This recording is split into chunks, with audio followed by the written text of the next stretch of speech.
да ги закрпат улиците. Што е толку тешко? Тротоарите, не е тоа воопшто тешко. Тоа се прави многу едноставно. Тоа само треба човек да сака да работи, да се организира. Ако не знаеш како, прашај некој. Ако не мислиш дека нема случаи овде, прашај во странство како. Еден Истанбул има 20 милиони. Лос Анџелес има преку 20 милиони. Како таму нема вака ѓубре по улици расфрлено? Како нема куќи на скитлици? Овде куќината ќе не изедат.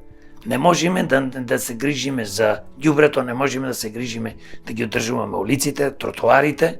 И ти зборуваш тие ќе ти водат комплицирана економија, државата ќе извадат од оваа економска криза или ќе се борат против криминалот кој што постои во судството, јавното обвинителство, полицијата.